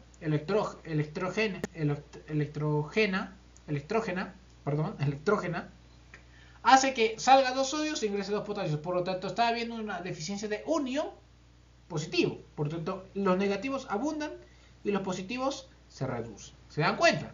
Entonces, lo que sucede es que dentro de la célula está ese voltaje producto de esta diferencia de las capacidades o de las cargas iónicas. ¿Ok? Muy bien. ¿Cuál es la ecuación de Nernst o qué importancia tiene? Recordemos que hace un poco lo hemos mencionado. Bueno, la ecuación de Nernst describe la relación del potencial de difusión con la diferencia de concentración de los iones a través de la membrana. En español, el potencial de Nernst hace que exista una concentración de iones dentro de la membrana que produzcan que ya no exista una salida de esos iones hacia afuera para que ese potencial de membrana se conserve. A ver, cuando mayor es este cociente, mayor es la tendencia del ion a difundir. Por ejemplo, el ion potasio está en una relación de 10 a 1, ¿no? 104 mil equivalentes de potasio dentro de la célula, pónganse que está en 104, ¿ok? Imagínense que esos 104 mil equivalentes, pues, y afuera está solo 4, ¿no? O afuera está solo 10. Entonces, esa cantidad excesiva de 100 y 10, que es de 10 a 1, hace que tenga capacidad el potasio de difundir hacia afuera, porque trata de buscar la igualdad. Bueno, para que la membrana impida que salga, ¿no? Impida que salga, a eso se le llama potencial de difusión o de la diferencia de concentración o potencial de Nernst. Lo que hace entonces es que cuando mayor sea este cociente, ¿no? Digamos de 10 a 1, pues estamos hablando con 10, ¿no? 10, el cociente es de 10, 10 entre 1 es 10. ¿Por qué? Porque la concentración interior es 104 y aquí es 10. Entonces, 100, 10. Entonces, digamos, la concentración aquí es de 10 a 1. Por lo tanto, la concentración total es de 10. Muy bien, entonces, dice, cuanto mayor sea este cociente, mayor es la tendencia del ion a difundir en una dirección y por tanto mayor será el potencial de NER necesario para impedir la difusión neta adicional. ¿Por qué? Porque si está bien concentrado dentro, trata de difundir. Por lo tanto, la membrana tiene que tener una barrera y una barrera buena para que ese ion no difunda, ¿no? Entonces, esa capacidad de la barrera de detenerlo, a eso se le denomina de potencial de Nernst. La ecuación de Goldman. Bueno, la ecuación de Goldman es una ecuación que nos ya junta todo, ¿no? Acá estamos hablando prácticamente de potencial de Nernst, pero de muchos elementos. Miren, acá vemos de sodio, sodio, sodio, sodio, potasio, potasio, potasio, potasio, cloro, cloro, cloro. ¿Y por qué vemos al sodio, potasio y el cloro? Porque son sobre todo esos iones los que van a producir que existe ese potencial de acción. La polaridad de la carga eléctrica. ¿Y qué factores influyen? Pues influye la polaridad de la carga eléctrica, la permeabilidad de la membrana, las concentraciones en el exterior y en el interior. Bueno, ahí les dejo esta fórmula que es muy interesante para que ustedes también lo puedan resolver. Sin embargo, pónganse que el único ion que difunde, porque recordemos que la membrana es selectiva, pónganse que el único ion que difunde es el ion sodio. Entonces ya no usaríamos la ecuación de Goldman, porque bueno, aunque es lo mismo, usaríamos la ecuación de Nernst, ¿no? Porque solamente está difundiendo un solo ion. Esto es cuando difunde un ion y otro ion y otro ion y acá hay una suma, ¿verdad? Esta suma es la que va a hacer de que se puedan observar como tal, se puedan observar el resultado total de todos los iones. Por eso acá dice sodio, potasio y cloro. Quiere decir de que en esta membrana están difundiendo 3 iones. Pero si difundiesen 2, imagínense, solo sodio y potasio, pues solamente tocaríamos al sodio y al potasio. Nada más. ¿Ok? También es muy... ¿Y por qué les digo esto? Porque todo depende también de la permeabilidad de la membrana. Si la permeabilidad de la membrana del potasio, pónganse el potasio, es bajísima, a 0, solamente aquí estaría trabajando el sodio, porque esto se está multiplicando. La concentración se está multiplicando, la C se está multiplicando por el P. Entonces, al multiplicarse, 0, acá, ¿no? 0, la concentración, por la permeabilidad, pongámosle la concentración acá, 140, por la permeabilidad que es 0, 140 por 0, 0. Entonces, no habría sentido, ¿no? Esa es la razón por la que, si digamos, solamente existiese un solo ion, que es el que está difundiendo a través de la membrana, porque la membrana solamente lo quiere ese ion, solamente se utiliza la ecuación de Nernst. ¿Y cómo rayos se midió el potencial de membrana? ¿Cómo rayos que se sabe que en algunas células es menos 90? Bueno, en promedio en todas las células es menos 90, pero hay algunas que tengan menos 60. Bueno, lo que sucedió es que se utilizó un electrodo y este electrodo se le conectó a la membrana de la célula y se hizo lo siguiente. El electrodo que está afuera es aquel que va a medir la concentración de iones que está en la parte de afuera y este va ingresando y va obteniendo datos a través de lo que atraviesa la membrana. Entonces cuando estaba afuera tenía un potencial de 0, no había potencial, pero cuando ingresó automáticamente ya tenía un menos 90. Seguía pasando, 90, menos 90, menos 90, hasta que traspasó la célula. Al traspasar la célula, se observó que ya no había menos 90, sino rápidamente había 0. Por lo tanto, se produjo una conclusión. Y la conclusión es de que toda célula tiene un potencial de membrana. Ahora, cuando estaba dentro de la célula, se observó que si aquí aumentaba yo las cargas positivas, pues no pasaba nada. Si aumentaba las cargas negativas, no pasaba nada. Pero si aquí yo aumentaba las cargas, toda la célula se podía despolarizar y posteriormente repolarizar. Eso lo vamos a ver un poco más adelante. Y también es importante mencionar que únicamente para cambiar el potencial de membrana, porque aquí es menos 90 milivoltios, menos 90 milivoltios, perdón. Lo único que hay que hacer es que ingresen un poquito de iones positivos, salgan un poquito de iones negativos y todo cambió. ¿Ok? Pero sobre todo no la salida de iones negativos, porque hay canales de cloro, sino sobre todo al ingreso de iones positivos para que toda la célula se despolarice, o sea que llegue al cero y bueno, exista un potencial de membrana. Es por eso que gracias a este experimento se midió el potencial de membrana, ¿no? Potencial de membrana en células en reposo de las neuronas. Bueno, ya les dije, el potencial de membrana en reposo de las células normalitas sin hacer nada es menos 90. Ese es el equilibrio. Sí, ese es el equilibrio. ¿Quién es el que va a ayudar a que baje la cantidad de iones positivos? Pues la bomba de sodio-potasio. ¿Ok? Esta bomba es la que va a regular este menos 90. Y también hay algo muy importante llamado la fuga de iones de potasio en la membrana celular nerviosa. ¿Qué quiere decir? De que fuga los iones como tal, salen, y como salen, porque adentro es más potasio y adentro es menos potasio, salen. Entonces el ion potasio es positivo. Al salir genera una electronegatividad, disculpen, en el interior de la célula. Entonces aquí tenemos, por ejemplo, la bomba de sodio potasio y el filtro de selectividad que ya les expliqué en el capítulo anterior. Origen del potencial de la membrana de reposo normal. Bueno, como les dije, es menos 90 lo normal en una célula nerviosa. Pero gracias solamente a la difusión del potasio, o sea que salga solamente el potasio, llega a tener menos 94 milivoltios. La pregunta es, oye, pero tú me has dicho que es menos 90. Sí, sí. Pero recordemos que no únicamente difunde el potasio, gracias a través de los canales de fuga de potasio. También difunde el sodio a través de la membrana nerviosa. Esta difusión de sodio produce que dentro de la membrana exista una electronegatividad de menos 86. Pero además existe la contribución de la bomba de sodio-potasio, porque está sacando dos sodios, perdón, tres sodios, está ingresando dos potasios. Lo cual va a arreglarlo a que esto, gracias a la ecuación de Gottman, ¿ok?, se pueda observar que tengamos un menos 90 milivoltios. Es la forma.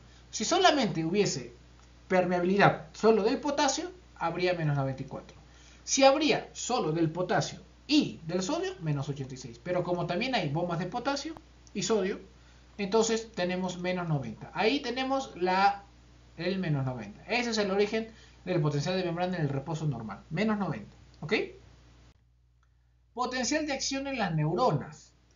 El potencial de acción encontramos tres partes muy importantes. Tenemos la fase en reposo. La fase en reposo es la que se encuentra acá, con menos 90. Mírense que está en reposo. Tranquila.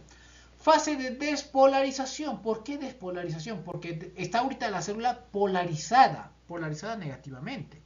Entonces despolarización quiere decir de que va a llegar al cero.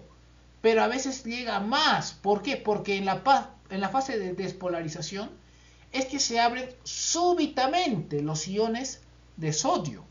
Y cuando ingresa todo ese sodio, la célula de ser negativa está ingresando cosas positivas, se neutraliza. Y recordemos que llega al punto en el que, como lo mencioné también en el capítulo anterior, ingresa un exceso de iones de sodio.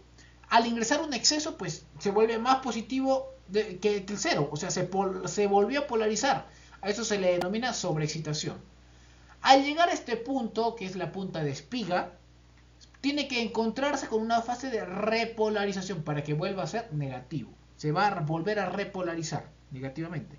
Por lo tanto, se cierran súbitamente también los canales de sodio, ingresa se abren los canales de potasio porque los potasios son positivos y se abren hacia el exterior para que salga todo el potasio y comienza a repolarizarse. ¿Ok? Eso es lo importante. Aquí es cuando abre el canal de sodio, se cerró y se abre el canal de potasio para que salga todo lo positivo y se vuelva a estar en menos 90.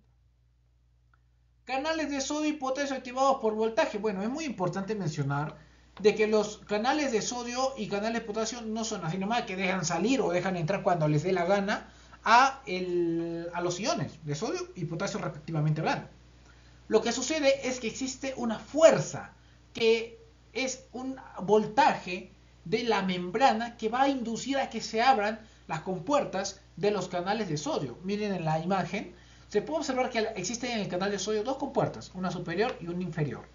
Cuando la compuerta, la membrana está cerrada, o sea, está en negativo menos 90, o sea, está en neutro, no se abre ni un canal de sodio, ni uno. Por lo tanto, no puede ingresar ningún ion positivo. Entonces, lo que sucede es que, supónganse de que llega un ligando de acetilcolina, que es un neurotransmisor, y abre esta compuerta, ¿no? Abre esta compuerta, porque lo activó. Entonces, el sodio ingresa. Al ingresar el sodio, ya está generando una pequeña fuerza voltaica, o sea, una fuerza de voltaje que va a hacer que a su vecino el canal de sodio también se abra. Y así, poco a poco se vaya abriendo, y cuando está abierto, ambas compuertas están abiertas. Hasta que llegó a ser positivo. Cuando estás positivo o cuando está en cero, automáticamente los sodios o los canales de sodio, ¡pum!, se cierran automáticamente. Y se cerró por la parte de acá abajo. Entonces, eso es lo que sucede. Y en el caso del potasio es similar. El potasio se abre cuando recién llega a cero. Al llegar a cero, entonces el potasio se abre para que salga todos los potasios y vuelva a ser negativa la célula, ¿no? Entonces, se abrió el canal de potasio, que solamente tiene una compuerta, el del sodio tenía dos, el de potasio solo tiene una, y se abrió y se cierra cuando ya llegó a ser menos 90, cuando ya esté en reposo, ¿ok? Entonces, espero que se haya comprendido esta parte, ¿no? Entonces, aquí encontramos otro experimento, que es el método de la pinza de voltaje. ¿Qué es el método de la pinza de voltaje? El método de la pinza de voltaje es un experimento que se utilizó utilizando dos electrodos. Un electrodo que es un electrodo de voltaje como tal, el que va a añadir un voltaje, y el otro es un electrodo de corriente, que en otras palabras es un electrodo que va a medir cuánto de voltaje hay. Se ha observado que cuando está en menos 90, todas las compuertas están cerradas. Cuando se llega a un menos 65, recién se comienzan a abrir las compuertas del el ion sodio, para que se despolarice la célula, o sea, llegue a cero. Despolarización es cuando ya no hay polarización, pues, o sea, cero. Y cuando llegó a cero, porque se está midiendo continuamente ese voltaje, es cuando se cierran los iones sodio y salen los iones de potasio mediante la activación del canal de potasio, ¿no? Dense cuenta también que los iones sodio se activan al toque. Miren aquí en la parte derecha, donde dice conductancia. Cuando esté en menos 90 está todo cerrado. Y cuando ya comenzó a aumentar, se aumentó súbitamente. Y también se cierra súbitamente, se inactiva rápidamente. Mientras que el potasio no. El potasio se activa lentamente. Por eso cuando ya está el sodio en su máximo, el potasio ya recién se está activando. ¿Y cuando se activa recién? Cuando se cerraron las compuertas de sodio, el potasio recién se está activando completamente y es más lento, ¿no? Entonces es más lento y vuelve a ser menos 90 y es cuando se vuelve a cerrar, ¿ok? Entonces no es de que se abre el sodio y rápidamente se abre el potasio, no. El sodio se abrió y después de un momento se abre el potasio. Es por eso que baja. Funciones de otros iones durante el potencial de acción. Iones con carga negativa no difusibles en el interior de la acción nervioso. Bueno, dentro de ellos está el ion cloruro, que es un anión que tiene carga negativa y que se encuentra dentro de las células y que es el que le va a dar la carga justamente negativa a toda la célula, menos 90 milivoltios. Iones calcio. El ion calcio lo que sucede es que es también lento como el potasio. Cuando ingresa el sodio, ingresa rápidamente y cuando ya está el sodio por la mitad, recién se está activando el calcio. ¿Y el calcio qué es? ¿Positivo o negativo? Positivo. Entonces, el calcio, al ser positivo, lo que va a hacer es hacer que se demore un poco más el potencial de acción, ¿no? Un poco más y después se cierra y como están saliendo los potasios, baja y nuevamente a cero. Entonces, ¿y qué es lo que tenemos aquí? El canal de calcio activado por el voltaje. El canal de calcio es un canal que no se activa así por así, sino que se activa gracias al voltaje. Y el calcio tiene dos lugares de donde va a difundir. Uno, de extracelularmente hasta dentro de la célula. Y dos, en las células musculares hay algo llamado sarcómero, ¿no? Ese sarcómero es una parte de la célula, o sarcoplasma, es una parte de la célula, un organelo, que es donde se agrupa una gran cantidad de calcio. Se suelta y bueno, es por eso que, como es lento, hace que difunda y tenga más tiempo para que la espiga demore un poco más tiempo en estar así, ¿no? Despolarizado y se cierra y después recién baja gracias a la difusión de potasio hacia el exterior de la célula. Aumento de la permeabilidad de los canales sodio cuando hay déficit de ion calcio. Miren, el calcio es muy importante extracelularmente porque el calcio, al añadirse a los iones de sodio, lo que va a hacer es que estos iones de sodio estén cerrados. O sea, esta proteína de sodio esté cerrada. Los calcios están ahí, porque los calcios son positivos. Y por alguna razón hacen que estas compuertas estén cerradas. Si no hubiera calcio, estas compuertas se abrirían normal y produciría las contracciones. Es por eso que si digamos se disminuye en un 50% la permeabilidad de los o la cantidad de concentración de los iones calcio, estamos hablando de que va a haber una sobreexcitación de estas moléculas, sobre todo musculares, y aparecen las famosas calambres tetánicos, ¿no? Los calambres tetánicos. Entonces, también es muy importante mencionar que el sodio, si va a reemplazar al calcio, porque hay menos calcio, igual ingresa el sodio fuerte, ¡pum, pum, pum! En cambio el calcio es más lento, más tranquilo, y hace que digamos, la contracción sea un poco más, no sea tan rápido su descontracción, no. Sea pasivo, ¿no? Mientras que el sodio no, el sodio es ¡pum! ¡Bum! Fuerte, fuerte, ¿verdad? Entonces, eso es lo que sucede cuando no hay sodio, cuando no hay calcio. Y por eso es que aparecen, como les menciono, los calambres tetánicos o las enfermedades tetánicas, ¿no? O las contracciones tetánicas, mejor dicho. Muy bien, el inicio del potencial de acción. Un ciclo de retroalimentación positiva abre los canales de sodio. ¿Por qué? Porque si se abrió uno, como se está despolarizando esa parte de la célula, los demás continúan y sigue hasta que toda la célula se despolarice. Pero existe algo llamado umbral para el inicio del potencial de acción. En otras palabras, si yo le ejerzo una cantidad de 10 voltios positivos, porque de menos 90 lo voy a llevar a menos 80, positivos 10, no va a pasar nada. ¿Qué es lo que sucede? Que es necesario un aumento súbito del potencial de súbito, no leve, súbito, del potencial de membrana de 15 a 30 milivoltios. O sea, de menos 90 a aproximadamente menos 75 hasta menos 60. Pero sobre todo se puede decir de que existe un nivel de menos 65 milivoltios que se le denomina umbral para la estimulación. Observen en la imagen, por favor, que encontramos esta célula tiene una electronegatividad de menos 70. Bueno, se le aumenta un poquito, nada. Se le aumenta otro poquito, nada. Tiene que aumentarse hasta menos 65. En este caso me dice 55, pero no, es menos 65. Estamos hablando de una célula nerviosa. Esta debe ser otro tipo de célula. Estamos con menos 65, recién de menos 90, pónganse que es 90, ¿ok? De menos 90 le aumentamos hasta menos 65, recién es que ya no va a fallar, sino va ¡boom! Directamente a despolarizarse y de nuevo a repolarizarse. Ese es el inicio del potencial de acción. A esto se le llaman inicios fallidos o estimulaciones agudas de potencial de acción, mientras que el otro ya es un estímulo de potencial de acción positivo, ¿no? O sea que funcionó.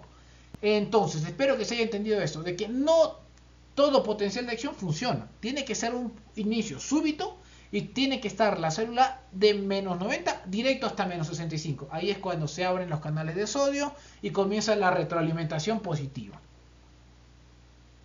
Muy bien. Entonces, Restablecimiento de los gradientes iónicos de sodio y potasio. Una característica muy importante de la bomba sodio-potasio es que tiene, adenosina trifosfatasa, porque ese es un nombre completo, bomba sodio-potasio adenosina trifosfatasa, es que su grado de actividad se estimula mucho cuando se acumulan exceso de iones de sodio en el interior de la célula. Recordemos de que los estímulos tanto musculares como nerviosos celulares son rápidos, son muy pero muy veloces. Tienen una velocidad de 1 por cada 25.000, se demora. Un estímulo nervioso se demora 1 cada 2.500 segundos. 1 sobre cada 2.500 segundos. Por lo tanto, podríamos decir que en un segundo puede haber la transmisión o el potencial de membrana 2.500 veces. En un segundo. Es por eso que existe esta bomba de sodio y potasio que son muy rápidas para el restablecimiento de estos gradientes iónicos. Cuando se acumula en exceso el sodio en el interior, porque recordemos que tiene que haber más sodio en el exterior que en el interior, esto no ocurre, me refiero a de que, recordemos un poco, ¿ya? Lo que sucede es que ingresa sodio y se está yendo la espiga para arriba, dibujémoslo acá. Está entrando sodio, se cerraron las compuertas de sodio y está saliendo potasio, ¿verdad?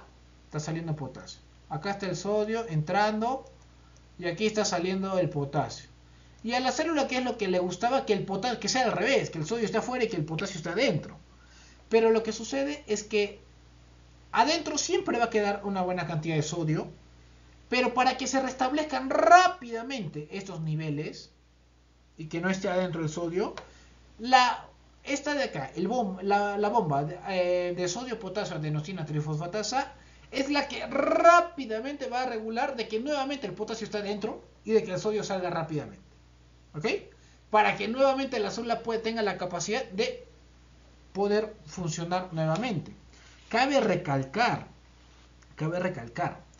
que es muy importante decir de que puede llegar a suceder de que no se bastó esta bomba de sodio y potasio para sacar todos los iones de sodio y que metan los iones de potasio, y es cuando pierde la célula la capacidad de conducir. Pero no pasa nada, porque se vuelve a repolarizar correctamente, porque a veces hay mucho movimiento, ¿no? Que eso no sucede en los seres humanos. No, es imposible, pero en un supuesto puede suceder de que no se haya sacado todo el sodio y no se haya metido todo el potasio. Entonces esa célula no va a funcionar correctamente, pero no pasa nada, porque la bomba se va a estimular, va a sacar todo y nuevamente sigue el ciclo, ¿no? Entonces, pero también esta bomba se estimula. Claro que sí, se va a estimular. ¿Por qué? Porque el sodio, al estar adentro en exceso, si existe el doble de sodio, la bomba no solamente aumenta el doble, sino aumenta hasta 8 veces su velocidad. Y al aumentar 8 veces la velocidad de esta bomba, pues ya se basta para restablecer las concentraciones iónicas, haciendo que más potasio esté en el interior y más sodio esté en el exterior. ¿Ok? Además es muy importante mencionar que la cantidad de sodio que ingresa dentro del célula no es tan elevado como se parece. Ingresa 1 cada 300.000 a 1 cada 5 millones de sodios. Igual sale de potasio, y por eso es de que no es tan complicado para la célula o para la bomba restablecer los iones. Pero si es que por A o B se está acumulando en exceso, bueno, la bomba sodio potasio aumenta su nivel hasta multiplicado por 8. Si se duplica ese valor, digamos de 10 hasta 20 mil equivalentes por litro, duplica su fuerza, multiplica por 8 su fuerza y se restablece las concentraciones muy rápidamente. Pero ¿por qué hay meseta en algunos potenciales de acción? Ustedes habrán visto de que no todos los potenciales de acción son como un volcán, ¿no? Que suben y bajan. No. Esto se debe a un factor muy importante. Al canal, miren, esta elevación súbita es por el canal de sodio. Pero esta mantención, acá ya se cerró el canal de sodio. ¿Pero por qué se mantiene? Porque debería de bajar. Lo que sucede es de que aquí está influyendo los canales de calcio activados o canales de calcio L o de activación lenta. Los calcios, a ser positivos, están entrando a la célula y producen de que se alargue un poco la meseta. Sí. ¿Están saliendo los iones potasio? Sí. Por eso está bajando poco a poco. Pero los calcios hacen que la meseta sea un poco más lenta en esta sobreexcitación, ¿no? Porque lo normal sería que esté hasta acá y baje. Bueno, por esta sobreexcitación hace que sea un poco más lento. Y esto puede demorar fácilmente un segundo. ¿Y dónde se utiliza esto? Pues se utilizan en las células, sobre todo, por ejemplo, en las células cardíacas, ¿no? Se utilizan en las células cardíacas. A ver, acá estaba el sodio y estaba el calcio, ¿no? Y después se cerraron la entrada de calcios y sale todo el potasio y acá está saliendo el potasio. Ay, el potasio, ¿no? Ay, Dios, Dios, Dios, Dios, Dios. Ya. Y aquí está saliendo el potasio. Entonces, como lo explica acá, se puede ver fácilmente la meseta que generalmente prolonga el periodo de despolarización, puede estar hasta por un segundo. Los canales de sodio habituales activados por voltaje denominados canales rápidos están funcionando. Los canales calcio-sodio activados por voltaje, que es un cotransporte, ¿ok? Que es un cotransporte, o un contratransporte, mejor dicho, sí, contratransporte, que sale, entra un sodio y sale otro calcio. O que puede ser cotransporte, puede ser los canales de calcio únicamente activados por voltaje. Bueno, lo que sucede es que está entrando el calcio y hace que permanezca un poco más esta meseta, ¿ok? Eso es lo único que hay que entender. Ritmicidad de algunos tejidos excitables, descarga repetitiva. Sobre todo esto se utiliza en el corazón, que es el músculo cardíaco, y en algunos músculos lisos, como es por ejemplo el peristaltismo de los intestinos. Estas descargas se producen por dos partes muy importantes. Porque existe un proceso de reexcitación donde la célula nuevamente se va a contraer y que es necesario para una ritmicidad necesaria, espontánea. A ver, vamos a explicarlo. Observen en el dibujo que aquí están entrando los sodios, están saliendo el potasio. Pero miren, si llegase, lo que sucede en estos tejidos es que normalmente ellos están con un voltaje de menos 60. Y recuerden que a menos 65 los canales de sodio se abren. Entonces ustedes se preguntarán, pero ¿por qué no se abren así rápidamente? Porque miren, acá hay un intervalo larguito de tiempo. Miren, en segundos estamos hablando, ¿eh? Estamos hablando en segundos. Otros que las células nerviosas están en milisegundos. Bueno, aquí estamos hablando de algo más largo, porque estamos hablando de las células musculares y estamos hablando también de las células de tejido, células lisas, ¿no? La muscular liso, que se encuentra por ejemplo, uno de ellos es los intestinos, porque tienen que hacer que funcione o que funcione el peristaltismo, ¿no? Entonces, lo que sucede aquí es que si llegase hasta aquí, rápidamente nuevamente subiría y bajaría. Pero no sucede eso. ¿Por qué? Porque existe un exceso de salida de iones potasio que van a ser hasta muy negativos. A eso se le va a llamar hiperpolarización. Porque lo normal sería que esté hasta aquí, hasta menos 60. Pero al estar hasta menos 90, ningún canal de sodio va a abrirse. Y al volverse a polarizar, es que nuevamente automáticamente se abren los canales de sodio. ¿Por qué se está volviendo a polarizar? Porque estábamos en una hiperpolarización, o sea, un exceso. Y bueno, la célula no estaba en exceso y por lo tanto al sacar, al entrar un poco de iones potasio, ¿no? Lo que va a suceder es de que se van a repolarizar hasta menos 60 y a menos 60 ya los canales de sodio son activos, o sea, se activan. Y por lo tanto sube y nuevamente baja, ¿no? Entonces, ¿por qué la membrana del centro de control cardíaco no se despolariza inmediatamente? Por culpa de la hiperpolarización. Como les menciono, si digamos terminó el potencial de acción, volvería a subir inmediatamente y bajar, subir y bajar. Y eso no. Nuestro corazón estaría muy agitado. Entonces, para que esté regularizado, existe esa espiga final, esa meseta final, que lo que va a hacer es que no sea tan rápida esta ritmicidad, ¿no? Entonces, es por eso que existen partes de nuestro cuerpo que no funcionan directamente con nuestro cerebro. Bueno, sí, ¿no? Pero que a la vez, sobre todo, ellas mismas son las que se controlan, ¿no? Con los nodos sinusales, auriculoventriculares del corazón, y también las células de Cajal, que son los marcadores del intestino, ¿no?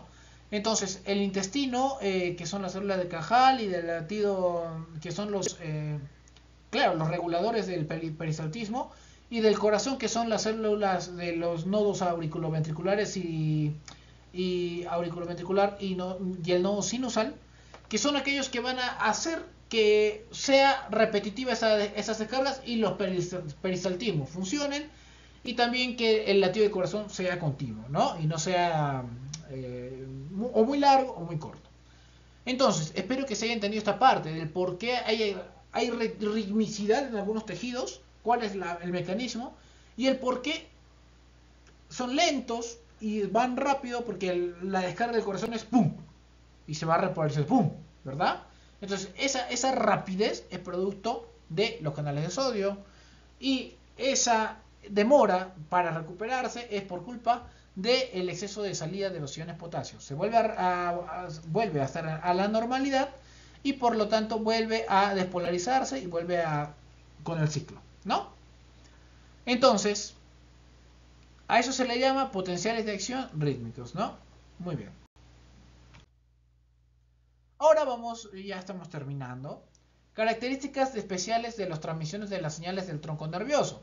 Bueno, en el tronco nervioso, como podemos ver acá, este es un axón de calamar. El calamar tiene un axón muy grueso, de aproximadamente de 1 a 3 milímetros de diámetro. Entonces se ha estudiado de que se pueden observar aquí fibras mielinizadas y desmielinizadas. Las más gruesas son mielinizadas y las más pequeñitas son desmielinizadas. Bueno, en general a lo que voy es de que las fibras son de dos tipos: mielinizadas y desmielinizadas. Las fibras nerviosas mielinizadas son muy importantes porque son aquellas que tienen una protección. Se puede ver acá, esta es una fibra nerviosa mielinizada. Las desmielinizadas son las que no tienen esta capa de aquí. Observen aquí, esta de aquí se llama célula de Schwann, ¿ok? O célula de Schwann, ¿ok? Schwann o Schwann, ¿ok? Observen que esta célula, lo que sucede con esta célula es que va a envolver a la fibra nerviosa y le va a dar vueltas, vueltas, vueltas, vueltas, vueltas, añadiendo cada vez una capa de mielinización, ¿ok? Perfecto. Entonces, lo que va a suceder es que hay partes que no van a ser mielinizadas, y esta parte se le llama nódulo de Ranvier. Lo que sucede aquí es que al no estar mielinizado, aquí es donde va a haber la fuga de sodio de potasio, aquí. Pero ustedes se preguntarán, ¿ya? Y por acá no sale nada. Porque esta mielinización lo que va a hacer es de que uno sea como un tapón de todos las proteínas o los canales que existen ahí, o sea, que no salga nada, y que únicamente salgan en este lugar. ¿Y cuánto puede medir esta mielinización? Puede medir de 3 milímetros a 10 milímetros, ¿no? Aproximadamente, o sea, sí es larguito. Para ello es que se denomina algo llamado conducción saltatoria. ¿Qué es la conducción saltatoria?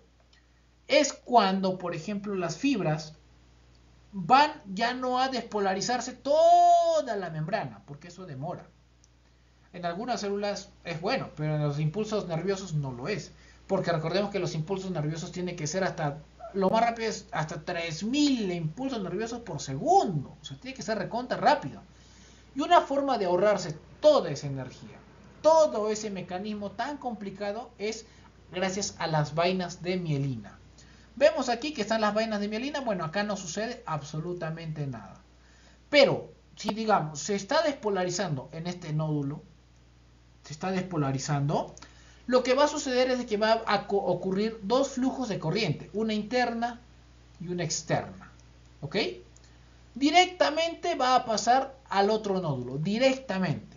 Entonces, al pasar al otro nódulo, estamos rápidamente despolarizando esta zona, toda esta zona, y nuevamente la corriente pasa directamente y se va despolarizando, y es por eso que uno se ahorra mucho tiempo, gracias a estas vainas de mielina se ahorran mucho tiempo, y dos, pueden hacerse muchos impulsos nerviosos en un periodo de tiempo breve.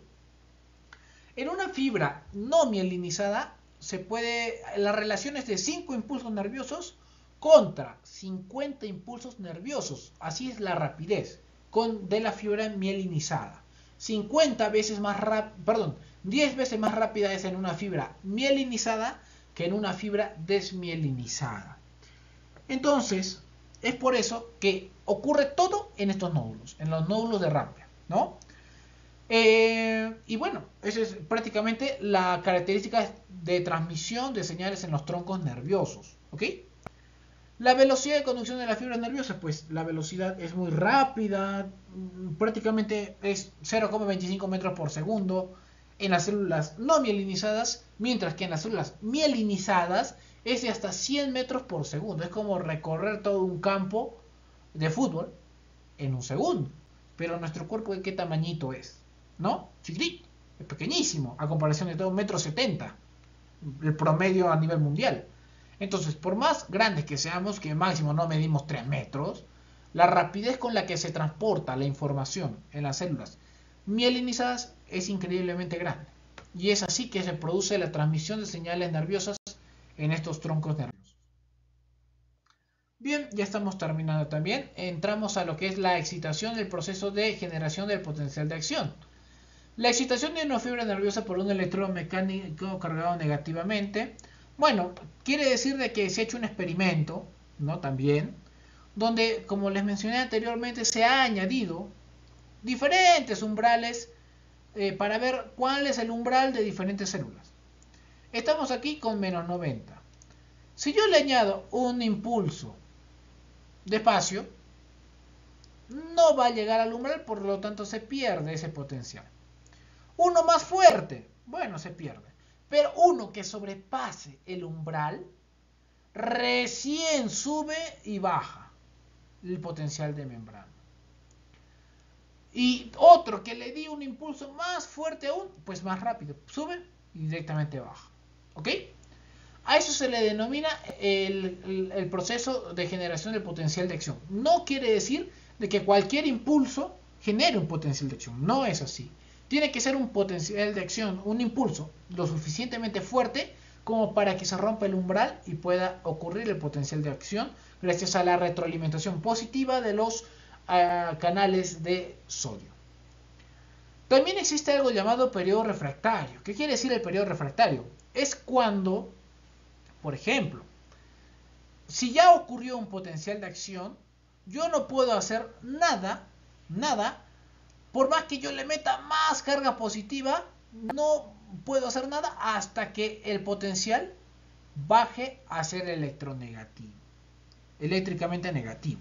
O sea, hasta que vuelva a tener su -90. Por más que yo le meta iones positivos, sí, por más.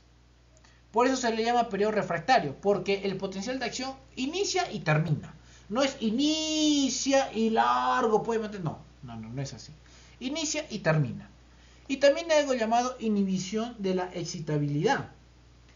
La inhibición de la excitabilidad es sobre todo, hablando ya desde el punto de vista farmacológico, cuando se utilizan algunos fármacos para inhibir el ingreso de iones sodio a las moléculas y que se impida de esa forma la transmisión de señales nerviosas, señales musculares, y como su nombre lo dice, ¿no? Inhibe la excitabilidad, o sea, el movimiento.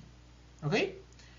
Por ejemplo, cuando añadimos procaínica, que es un analgésico local, estamos haciendo que esa procaínica bloquee los canales de sodio de esa zona. Al bloquear los canales de sodio de esa zona, lo que va a suceder es que ya no ingrese el impulso del sodio, porque gracias al sodio es que se lleve a cabo este impulso primario, y pues se pueda despolarizar la célula y ocurra la transmisión de un potencial de acción a través de toda la célula. Entonces, al inhibir la entrada de canal de sodio, pues no va a haber quien ingrese aquí y por lo tanto no va a haber potencial de acción. Y ese es un mecanismo que se utiliza, por ejemplo, en los analgésicos locales, como es la procaínica, como es para reducir también la excitabilidad, por ejemplo en los movimientos tetánicos, ¿no? Para que no sean tan fuertes y puedan producir daño y dolores increíblemente grandes. Y bueno, en realidad eso va a ser todo. Eso va a ser todo por el día de hoy. En resumen, hemos hablado de dos temas muy importantes. hemos hablado de lo que es el potencial de membrana, pero primero hemos hablado de la difusión de los iones y de las moléculas o los nutrientes a través de las células. Hemos hablado de la difusión simple, de la difusión facilitada. La difusión simple ocurre de dos formas, ¿no? A partir del el paso directo, que es la difusión simple a través de los intersticios de la célula, o sea que directo pasa si la molécula es liposoluble, y a través de los canales, ¿no? Donde puede pasar sin ningún tipo de restricción, a no ser que sean canales que tengan activación por voltaje, como es los canales de sodio y los canales de potasio. Entonces, los canales, también hay una difusión facilitada, que quiere decir de que la molécula va a pasar hasta la mitad de la proteína, cambia la proteína y lo suelta. De nuevo, entra y sale. ¿Cuál es la diferencia entre estas dos difusiones? Que la difusión simple trata de volverse igual afuera que adentro. Mientras que la difusión facilitada no es así. Porque se tiene que esperar un tiempo en el que bote y en el que vuelva a recuperarse, y ese tiempo hace que sea hace que tenga una velocidad máxima, no que sea así directo, ¿no? Si acá había 100, acá también tendría que haber 50 y acá 50. Esto es difusión simple. Difusión facilitada toma su tiempo un poco más alargado. Segundo, hemos hablado también del transporte activo. El transporte activo tiene dos formas. Bueno, todos se producen por proteínas, y el transporte activo sobre todo se divide en dos: transporte primario, que es gracias a la escinsión, o sea, corte del adenosíntrifosfato, y que va a producir que haya un cambio conformacional y que funcione esa proteína de transporte activo que va a contragradiente. Y que un ejemplo es la bomba de sodio-potasio, ¿no? Que dos potasios se van a unir en la parte externa de la célula, tres sodios en la parte interna, y rompe la bomba de sodio-potasio adenosintrifosfatasa, ese es su nombre completo, y cambio conformacional por esa energía y salga. Sin embargo, hay otro más, el transporte secundario, que se puede dividir en dos. El cotransporte, que es cuando se utiliza la energía de la concentración de algunos iones en exceso. Por ejemplo, cuando hay más iones de sodio en el exterior de la célula, tratan de difundir hacia adentro.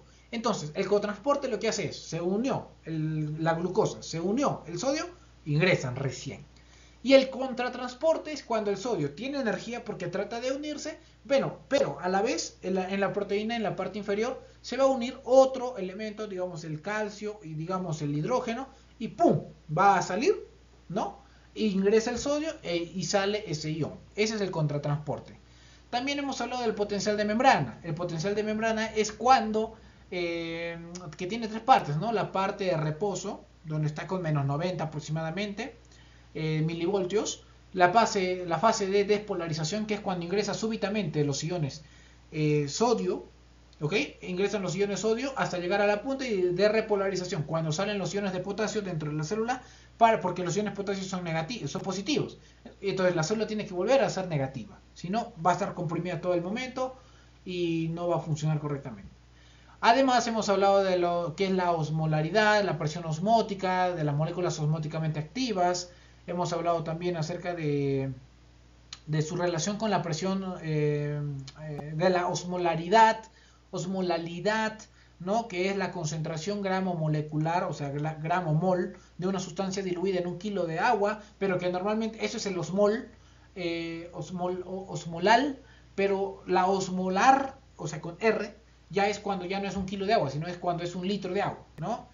Y bueno, su relación es similar, que produce una presión osmótica de 300, no una presión osmótica, sino que tiene una capacidad osmótica de 300 miliosmoles por litro, ¿no? Que es lo que se encuentra dentro de nuestras células, y que genera a través de la presión osmótica, ¿no? Que es la presión que va a ejercer el ingreso de agua junto con esos solutos, con esas moléculas, y que va a ejercer una presión en el exterior de la pared celular, que hace que la célula tenga su forma, ¿no?